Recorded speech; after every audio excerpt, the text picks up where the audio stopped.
Some guys muscle their way into power. Others, they outthink the world. Aaron Schulte, better known as the Brain. Born in Jersey, raised on numbers, and cursed with a mind too sharp for the straight life. While kids were stealing hubcaps, Aaron was stealing bank codes. By 21, he wasn't just playing the game, he was fixing it. That's when Admiral Impeach found him. A hacker bold enough to break into the Navy's back pocket, cool enough not to flinch when the Admiral stared him down. Impeach saw more than a thief, he saw an architect. And Aaron, he saw a throne. Now he's the one who keeps the Admiral untouchable. Laundered millions through shell companies nobody can trace. Guns moving through ports the feds don't even know exist. If Impeach is the fist, Aaron's the scalpel, cutting so clean you don't realize you're bleeding till you're on the floor. But every genius has a ghost. Aaron's is his brother, the cop. The one man who knows where Aaron came from. The one man who could bring it all down. He don't just want to survive, he wants control, and he'll burn the whole board if that's what it takes. Brooklyn Bloodlines, Aaron, the Brain, Schulte. The mind behind the muscle. Brooklyn Bloodlines Season 2 coming soon. Mugs, what the fuck you doing in there, you prick?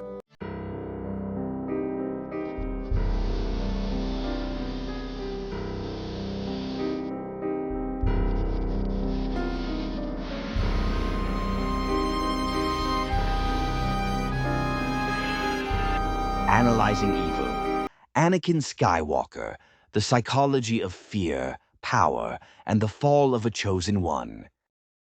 A Bambi's Twisted Tales and Pizzaverse Studios production. The Light That Turned to Ashes. Every empire starts with a dream and burns on the altar of obsession. For Anakin Skywalker, it began with love and ended with control. He ain't born evil. He's the most human character in the galaxy, a kid with power too big for the world that raised him. The tragedy of Anakin ain't that he fell, it's that he fell believing he was saving everyone else. You ever love somebody so much you'd burn down heaven to keep 'em? That's him. The prodigy and the promise. Anakin was the kid destiny picked. A chosen one, they said. Born without a father, forged from the Force itself, the universe basically told this kid he was divine. That's narcissistic conditioning, when a person's identity is built entirely on expectation. He wasn't raised to be normal, he was raised to matter. And that's the root of every great tragedy, when being loved turns into being worshipped. He wanted to be good. He just didn't know how without being perfect. You tell a kid he's chosen to save the world, don't be surprised when he starts believing he's the only one who can.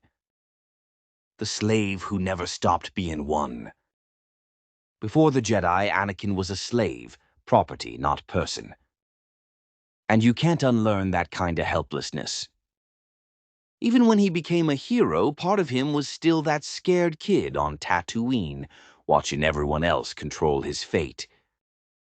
That's post-traumatic control fixation, when trauma turns the fear of helplessness into obsession with dominance. He didn't want freedom, he wanted control. Because in his head, control meant nobody could ever hurt him again. That's the cruel joke. You spend your life fighting for freedom and end up enslaved to your own fear. The Jedi and the Cage of Dogma. The Jedi gave him rules, not peace. They preached serenity but punished attachment. They wanted him to be a monk, but he was a man with a heart too loud for silence. That's emotional repression under moral absolutism. When love becomes sin, guilt becomes oxygen. Anakin's biggest crime was feeling too much in a system built on denial, and that made him easy prey for anyone who promised him understanding. You can't tell a man to kill his feelings, then act shocked when he starts killing everything else instead. The death of the mother. When his mother died in his arms, something snapped. That moment rewrote his whole psychology.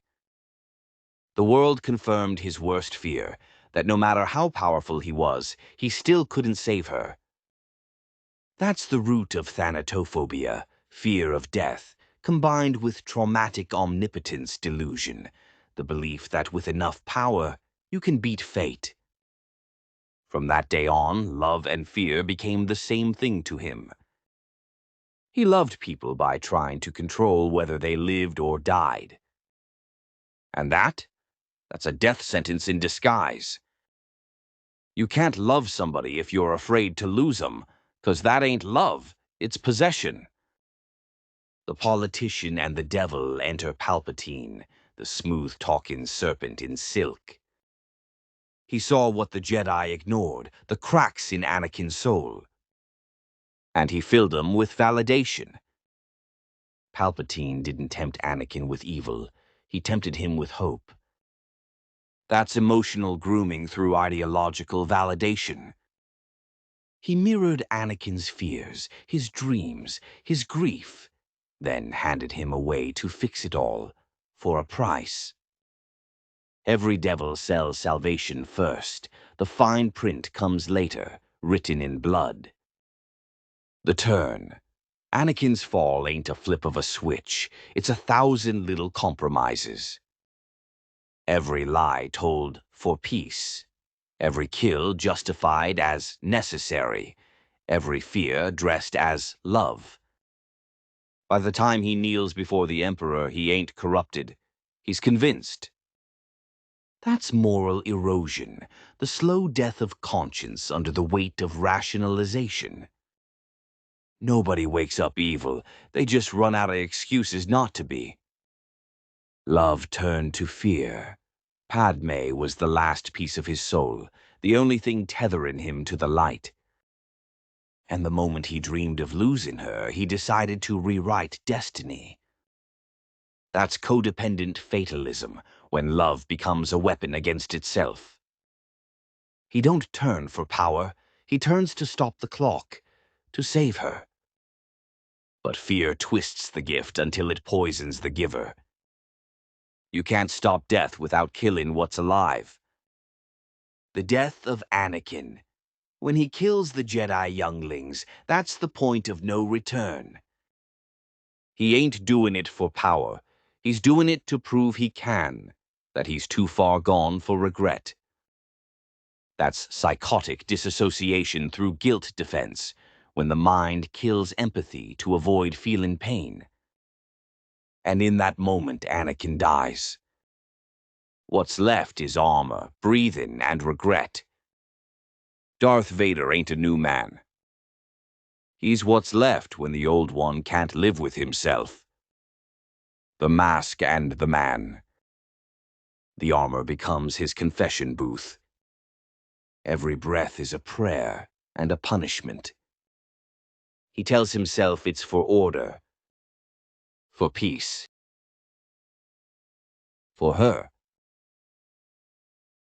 But deep down, he knows the truth. He's keeping the galaxy in chains. 'Cause he can't face the fact that he failed to save one person. That's cognitive dissonance as survival mechanism. He builds an empire to avoid looking in the mirror. The suit don't keep him alive. The guilt does. The redemption. And yet, in the end, he comes back. Not through prophecy. Through love. Luke don't defeat him with strength. He defeats him with compassion. The one thing Anakin forgot existed. When he kills the Emperor, he's killing his fear, not his enemy. That's integration of the shadow self. the moment when denial dies and truth breathes again. Redemption ain't erasing your sins. It's remembering who you were before you started counting them. The man who fell to save love. Anakin Skywalker's story ain't about evil. It's about the cost of control. He was a man who loved too hard, feared too deep, and chased peace so far he found hell. He's the proof that good men don't fall 'cause they're weak. They fall 'cause they think they can fix what was never broken. Evil don't start with hate. It starts with love that forgets how to let go. This has been Analyzing Evil, Anakin Skywalker, the psychology of fear, power, and the fall of a chosen one. Brought to you by Bambi's Twisted Tales and Pizzaverse Studios. Where light meets shadow. And even the darkest stories got a heartbeat underneath. Hit subscribe, ring that bell. And remember, in the Pizzaverse, we don't just study evil. We redeem it. Thanks for watching.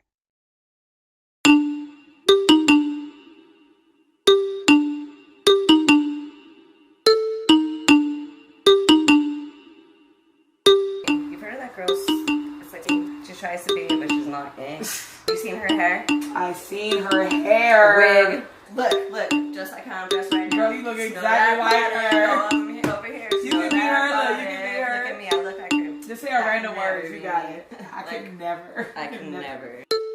I will never let a dude that lie to himself come and lie to my face and believe it. I don't gotta kick it with you to know you ain't shit. Trust me, I seen it. I done got up in my bag and ain't getting out till I break and I bust out the seams. Got a little something about me. I got a team and I got me a family to feed. And I really got a bone to pick with anybody that be trying to be my competition. Start with closing your legs, then close your fist. And it just self in the face. I don't even know you hoes exist. You should focus on bread. That's what you're supposed to get. But you focus on me, so you broke as shit. All them thirst trap pics, you still broke as shit. Goddamn, could never be you, huh? Could never be you. Could never be me. No, it can never be you. Never be me, huh? It can never be you. Could never be me, huh? It can never be you. Why do you bitches love saying could never be me, but it really could never be you? You be so happy to brag that, but in fact that seems like terrible news. And apparently you really arrogant too. I'd be scared to share it, that's embarrassing you. You could never be this rich, real ass bitch, pretty as a bitch get, and I never met you. But judging by the way you spending your time, it's 11 p.m. and you hating online. And I looked at your page, what did I find? You posted your man, he doesn't reply. Cause you have the memes that the hoes only post whenever they go through it with someone they love. Same time, you be posting your saddies, the same time you be posting the club. Can never be you. Could never be you. Could never be you, huh? It can never be you. It can never be you, huh? It can never be you. Bitch, it can never be you, huh? It can never be you. I'm well aware that real bitches outnumbered, cause all you little clones exist. Real bitch, I can't help but wonder, why there no common sense? Cause we look similar but opposite. I don't take the time to be talking shit. I am way too busy for commenting anything that's not dope or positive. How you hate on women but dog dudes dick when the dudes you hard I do not give shits about you, your love, or your dollars spent. He want him a baddie on some model shit, cause he also got esteem problems and all the validation you offer him. Don't mean shit to him, you little box-shaped bitch, but you hating on me, that does not make sense. And you trying to be a bad bitch, but you ain't getting that a bad bitch start by being a real bitch. Real bitches ain't hating on bitches that make chips. You buy all the right things, still come off basic. It's the same type of girl that say it's not it, sis, when really it is it. It's just that you isn't, you lacking the vision. We look at shit different, cause you follow transcend, I literally transcend. But shit, it can never be you, huh? Could never be you. Could never be me. No, it can never be you. Never be me, huh? It can never be you. Could never be me, huh?